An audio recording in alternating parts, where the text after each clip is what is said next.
नमस्कार दर्शक बंधु। आज मु आपंक चिकेन आड़ू तरकारी बनैबा शिखेबी। तो से आवश्यक सामग्री गुड़ी को मु डिस्क्रिप्शन बॉक्स रे भी लिखिदेवी, आपड़ से भी चेक करें। तो फास्ट आमे सामग्री गुड़ी को देखि नबा। तो चिकेन आड़ू तरकारी पाई मु एटी 500 ग्राम चिकेन नहीं जहाँ को भल से सफा कर नहीं। 3टा बड़ साइज आड़ू यार चपा छड़े कि मुझे बड़ बड़ पीस करके काटी नहीं। 2टा मीडियम साइज टमाटो या पतला करके काटिबे। 2टा मीडियम साइज पियाज या भी पतला करके काटिबे।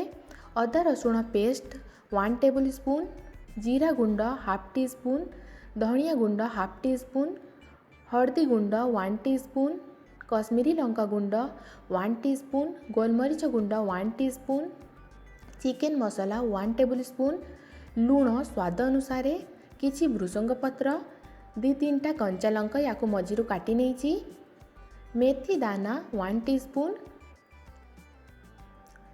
आउ 4 टेबल स्पून रिफाइन तेल मु नहीं यार तरकारी बनैयापाई। आउ किछि तेल मु पैन रे रखी जहाँद्वारा चिकेन को फ्राए करी। पानी दरकार आमको आवश्यक अनुसार। तो या बनैयापाई फास्ट चिकेन आउ आड़ू को मेरिनेट करवा। तो चिकेन आड़ू रे फास्ट हल्दी गुंड पकेदवा, तापर एथिरे किछि लुण पकेया, हल्दी गुंड आउ लुण को चिकेन आउ आड़ू सांगरे भल से मिसई दबा। तो मु या हाथ रे मिक्स करी जहाँद्वारा कि ए जो लुण आउ हल्दी गुंड अच्छी भल से चिकेन आउ आड़ू रे मिक्स हो जीवो। ए मिक्स हो गले देखंतु। एबे आमे याकू फ्राए करिवा। तो फ्राए करिया पाई फास्ट गैस ऑन करिकी गोटे पैन रे किछि बेसी परिमाण रे तेल रखिबा गरम होबा पाई। रिफाइन तेल मु नेछि। तेल गरम हो गला परे गैस फ्लेम लो मीडियम कर दबा। तापरे मेरिनेटेड चिकेन को एथिरे पकेया।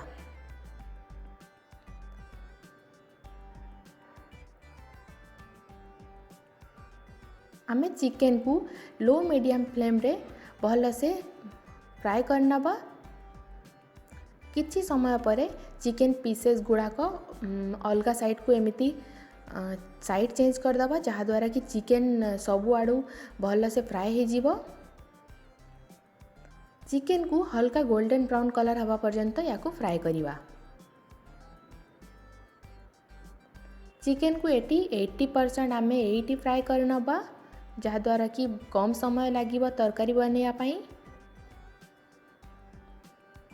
या द्वारा चिकेन तरकारी रे भी भांगिवा नहीं या पीसेस गुड़ाक। ए देखंतु ए भल से फ्राए हो जाइछि। एबे याकू छाणी की बाहर करनबा। तो याकू मु टिश्यू पेपर रे बाहर करछि जहाँद्वारा कि एक्स्ट्रा तेल टिश्यू पेपर रे लागी कि बाहर जीवो। तो चिकेन फ्राए हो गला। सेम प्रोसेस रे आमे आड़ू को भी फ्राए करनबा। तो आड़ू को भी हल्का गोल्डन ब्राउन कलर हवा पर्यंत याकू भी फ्राए करनबा। देखंतु आड़ू भी भल से फ्राए हो जाइछि। तो याकू भी बाहर करनबा। चिकेन आउ आड़ू भल से फ्राए हो गला परे तापरे आमे तरकारी बनैबा। एही गला। चलंतु नेक्स्ट प्रोसेस को। सेति मु गोटे कढ़ाई नहीं। कढ़ाई गरम हवा परे एथिरे 4 बड़ चामच रिफाइन तेल पकईछि। आपण एटी सोरिष तेल भी पकई पारिबे। तापरे तेल को भल से गरम करिवा। तेल गरम हेबा परे एथिरे पियाज पकईवा। पियाज को यार कलर चेंज हवा पर्यंत हल्का गोल्डन ब्राउन कलर हवा पर्यंत पियाज को फ्राए करिवा। देखंतु पियाजर कलर चेंज होइकी हल्का गोल्डन ब्राउन कलर हो जाइछि, भल से फ्राए हो जाइछि। तापर एथिरे अदा रसुण पेस्ट पकईवा। अदा रसुण पेस्ट ऐड कला परे अदा रसुण पेस्ट को किछि समय 1 मिनिट फ्राए करनबा एमिति जहाँद्वारा अदा रसुण पेस्ट कंचा टेस्ट चली जीवो। भृसंग पत्र भी एठी ऐड करदबा। याकू भी फ्राए करनबा।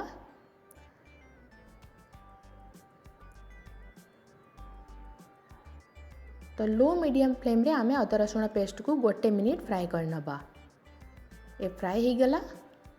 तापर एथिरे मसला गुंड गुड़ाक पकईवा। ता पूर्वर गैस फ्लेम लो करदेवे। तो मु एठी जीरा गुंड पकेली, तापर धनिया गुंड, हल्दी गुंड, कश्मीरी लंका गुंड, मसला गुड़ा को मिक्स करदबा। सेतिपाई मु एटी अल्प टिके पानी ऐड कली जहाद्वारा कि मसला गुड़ाक भल से मिक्स हो जिवो। एबे देखंतु मसला भल से मिक्स हो गला। तापर एथिरे मेथी दाना भी ऐड करदबा, मिक्स करदबा। मसला को आधा मिनिट एटी भल से फ्राई करनबा। तापर एथिरे टमाटो ऐड करिबा।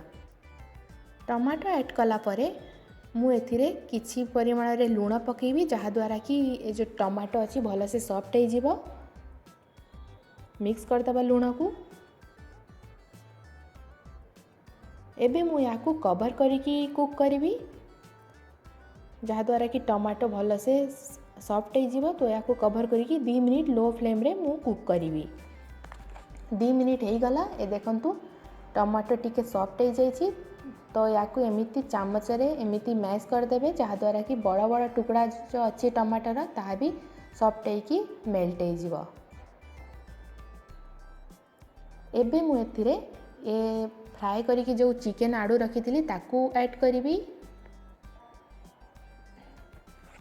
चिकन आड़ू पकई सारला परे याकू मसला संगरे भल से मिक्स करदबा। मिक्स हो गला। देखंतु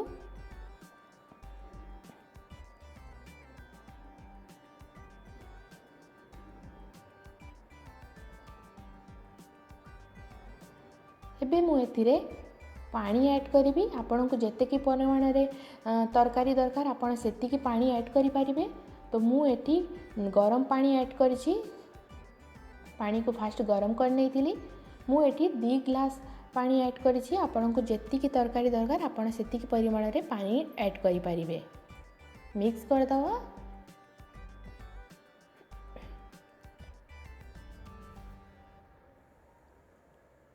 एबे गैस फ्लेम हाई करिकी याकू भल से फुटई नबा।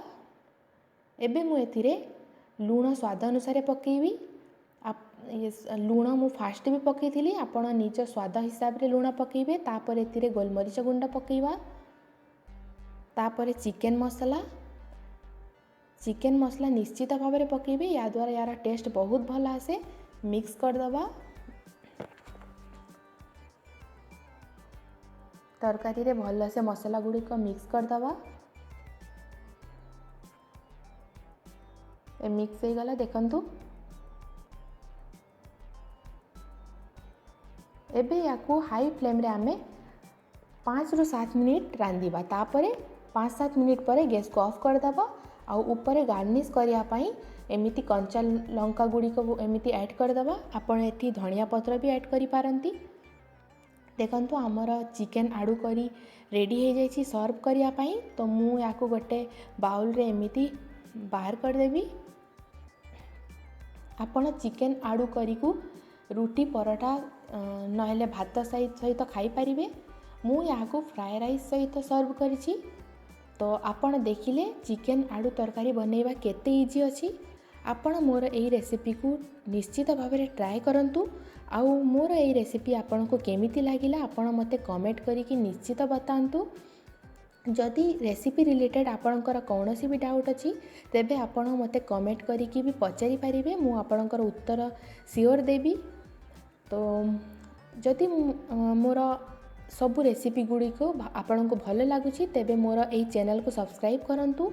आउ एई रेसिपी हिंदी रे देखिया पाई मोर आउ गोटे चैनल अछि बबलीज किचन सेटा को भी आपन सब्सक्राइब करि परिबे।